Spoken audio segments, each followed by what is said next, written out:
And naturally, I'm a Tottenham man, obviously. I can reflect back to being a player with and manager of some of the finest players that have ever been in the game. The place is fantastic, the tradition of this club. To be the manager of 3 cup-winning teams here, I'm so lucky, it's untrue.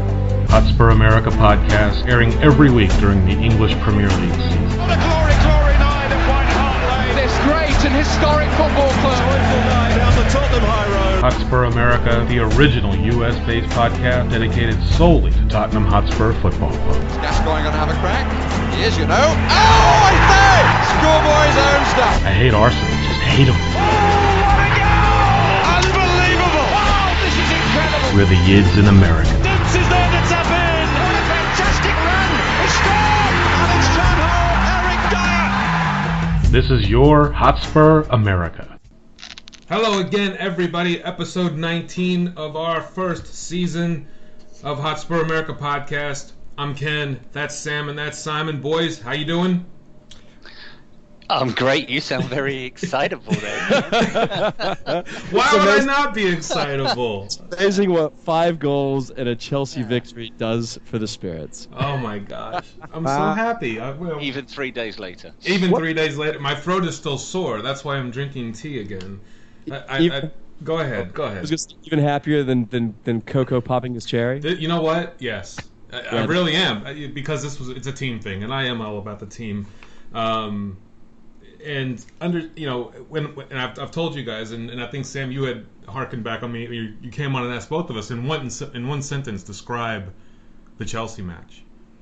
And for me, that one sentence is, this is how it's supposed to be. Because I have not seen this yet. I have never seen Spurs go in and demolish a team that are a formidable opponent. Not since the Champions run, the Champions League run when we did it to Inter, or I watched Vale not do it to, however you want to look at it. Other than that, this is it. This has been the only time that I've seen this. So other than folklore and videos and books and listening to you lot rap on about it, I've never got to see it for myself. So that's what it was for me. It was finally seeing it for myself. Well, let there be more. Let there be more. Simon, what'd you take away from this thing? I mean, I know you didn't see a lot of it because you were inexplicably detained in an ice storm in north central Texas, where I guarantee you there is not a Spurs fan to be found, let alone anything. I got a funny story on that one. So I'm in Buddy Holly country, stranded for 4 days, and was hoping to make it back to get down the pub with you guys. But as I'm wrapping up watching the game in the middle of where I work, and from running up and down the concourse when we scored, there was some guys came in and made a beeline to the TV, and I knew they weren't Spurs fans. I said, Chelsea fans, are you? It's like, yes, we are actually. I said, well, take a look at that score then. And their jaws fell to the floor. Fortunately, it was right before they scored their third goal, because I said, I think if this score stays as it is, City are going to take him. No way. We've got him on goal difference. I said, yes way, but unfortunately the third goal went in from Terry, and that kept them on top alphabetically, which is kind of strange because that hasn't happened for a long time. But I was blown away. Once I saw them score their first goal, I thought, oh, here we go. That's what we were all thinking too at the pub. Yeah, and I was kind of still trying to mess with my laptop with the feed from NBC, as well as looking at the live broadcast in the center, and I missed us equalize and realized I was 8 minutes off. But when I decided to close my laptop and just follow the TV, albeit without volume, I was just amazed at how we were doing. I think the pivotal second and third goals right before halftime really probably dented Chelsea's confidence. And to get the fourth one pretty early in the second half just put us in the driving seat. I was still a little nervous, and quite rightly so, because they still scored another couple of goals. And if you look at the two halves as a two-legged tie, we drew the second half. So the first half was really the difference maker for us. And I saw social media just go into a meltdown at full time, and it's just not what we do. We've beaten them a few times in recent years, and I think it was noted when anyone ever mentioned 3-point lane. We actually have a decent record in our last, I think, 9 games at the lane. It is 9. But we tend to win 1-0 or 2-1. So to win 5-3, I think against anybody in the likes of Chelsea, City, Arsenal, United is a major coup for Tottenham. Yeah, because the only other team that's put 5 on them is Barcelona. We're not Barcelona. Or on Mourinho. Or on Mourinho, correct.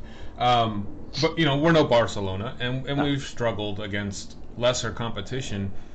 But this also kind of goes back to thinking about the patience thing and letting this thing kind of manifest itself. When we played City and Aguero got his 4, we didn't play all that bad. We were just very unfortunate to have Fazio sent off as early as we did, and it just kind of snowballed from there. The first Chelsea match, we all came out of that, even though we lost 3-0, pretty encouraged, by the way things looked. And then we went and laid an egg against Palace in a 0-0 draw, and the questions were still being asked. Obviously, this doesn't solve anything. This is not how the rest of the season is going to go. I don't foresee that. We're still going to have our struggles and growing pains and whatnot. But fucking hell, I'm just happy as hell that this happened, man. I don't know what to do with myself. I've watched the match 4 times. I mean, how many of you can't tell me you've only watched it the one time? I've watched it 3 times. Because I wanted to. I'm sure I did. My reasons were the same as you're like, how do we do that? And I think that Simon just made a point that I think has been lost a lot in social media and in the press is, look, we beat them off the park, sure, but we showed character. We were 1-0 down. Yeah. And it's very, very easy. And as you said, Kenny, yeah, right. I mean, we didn't really play that badly when we lost there 3-0, but very subtle differences in matches, matches get turned on their ear, and it happened at Stamford Bridge. And we were a handball call away, so we showed tremendous character. I didn't really feel like we had much of a chance anyway. I really didn't have it in my notebook that we were going to get anything more than a point. And then to beat them is just what a treat. But to do that in a manner where we showed character is just remarkable. Yeah, I think we have to look at the festive period as an absolute success. I can't think of one that we've had. 4 games, 3 wins, a draw. Oh, when have we had a festive period like that? Well, yeah, we've done okay in the last few years, but we've dropped a point here or there. We haven't had to have fixtures like Chelsea and United in there, so I think that's what's put the gloss on it for us. Yeah, I agree. And we got away with one at Leicester. You could argue prior to that. We kind of got away with it at Swansea before the festive. That just kind of goes along with how we've played all year, though, right? What was it 4 89th goal, 4 89th minute goals or later, 4 different times. So it's. I think we've got to be careful not to get carried away. I'm sure, the euphoria has quite rightly lasted through this weekend. We've got a tough game coming up with Burnley, and then it's back to business with a lot of games coming up, and we got to put that behind us and really get focused. And I think the players have said that. I've seen Harry say that. I've seen Paulinho say that. We've got to focus on the next match. It's a big game. I'd like us to personally knock on in all the competitions that we're involved in right now. Palace, as is typical, and I think I said this with the cyclical remark either on the last podcast or the one before that. Well, now we're going to be facing a revitalized Palace led by Pardew. Yeah, right. And going to Selhurst Park is never an easy task. No, it's not. And we looked at the form guide last week. Ours away, theirs at home. But now they've got a new gaffer, and then any time you place a team with a new manager, they're up for it. So form goes out the window. And and he has a history of playing us well. I mean, he really does. He does. He's played us twice this season already, and he's 1-1. But Palace is the team that he played for, and I'm sure he's going to get them pumped up. Yep. But they are still at the wrong end of the table, and we're at the right end of the table. So on the day, it should be 3 points for us, but it's going to be a tough game. Hey, have you ever been there? You ever been to Selhurst Park? I have not. That looks like a fun place to see a fixture. They've got some great home support. They really do. You gotta like the way Palace gets behind their team, and they got the best cheerleaders too, by the way. Yes, I got drug into a conversation on Twitter talking about if you weren't a Spurs fan, who would you be supporting? And to a man, a number of them said that the fans at Selhurst Park are absolutely amazing, and they would be Crystal Palace fans. They're good support. They were loud at the Lane. They were very loud at the Lane. I mean, granted, it was a very subdued environment for us that day, but they were very vocal. Yeah. They looked like a fun bunch. And I remember, I didn't NBC. I think they started this year's coverage. Did Arsenal or somebody play them at home? It was a big fixture. And it was their return, and it was just, I think it was a beautiful sunny day, and it was really, looked like it was a very festive environment, and looks like they had lots of fun there. No, it really does. And their song they adopted, Dave Clark 5, much better than we adopted a Barry Manilow song. Now, I do like Can't Smile Without You, great song, but Barry Manilow, Dave Clark 5, come on, not really much comparison. Yeah. Well, I kind of wonder, it's like, where do we kind of get those from? But, I wasn't around back then, so I'm not to blame. It should be a Sex Pistols song or something, like Anarchy in the UK. Well, and it's got to be better. Anything's better than I'm Forever Blowing Bubbles. Oh, right. My God. True point. Coming out of the Chelsea, we've been so excited and happy about what the team did that we have to look at a couple of things. The Mason injury. He recovered very quickly from the ankle injury that pulled him out of the game the week prior. But when you have a hamstring niggle or pull or whatever this is, these things tend to drag on. And if the club is smart, they don't play him for a good while, at least 2 or 3 weeks, I would say.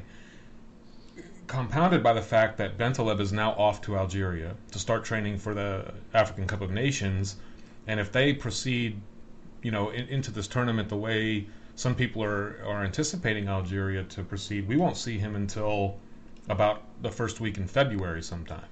So he's basically gone for a month. My question to you guys is, how does this affect what we do in the transfer window now? There's been a lot of speculation about selling Paulinho or letting him go to Brazil on loan or whatever the case may be. Do we go ahead and take the dump on Capoue, maybe sell him at a higher price than we got him? But I'm looking at this thinking we need to keep every midfielder that we can. We may be down Mason and Bentaleb for a good month. I think we've still got plenty of cover there. I don't know what's going on with Capoue. I know he was injured, but I think the only injuries we have right now are Mason and Lamella. Is that correct? Yes. So he should be able to slot in there. We've still got Dembele and we have Paulinho. Again, to your point, are we going to offload Paulinho? That's the question. Yeah. And if we were, and now that Mason's injured and Bentaleb's out, do the plans change there? I thought he came on and did okay against Chelsea. I know he had a hand in a beautiful pass, the fifth goal. Yep. So I don't think he played poorly at all when he came on. No, don't think so either. And I think, I've liked the guy. I feel sad that we've got probably the only duff Brazilian in the world.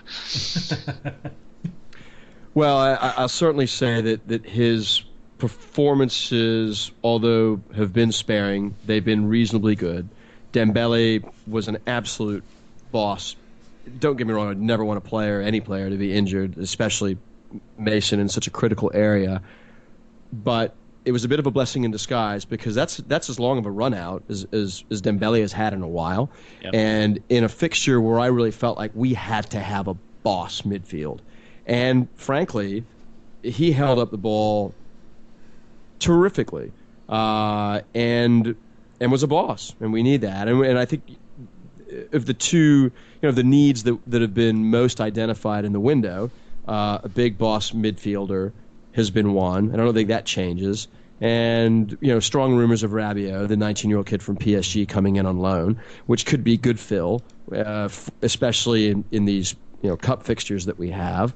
You're probably going to see Dembele play more, and you're going to see some combination of Stambouli and Paulinho. So I'm not terribly worried about it. I didn't really feel like our midfielders.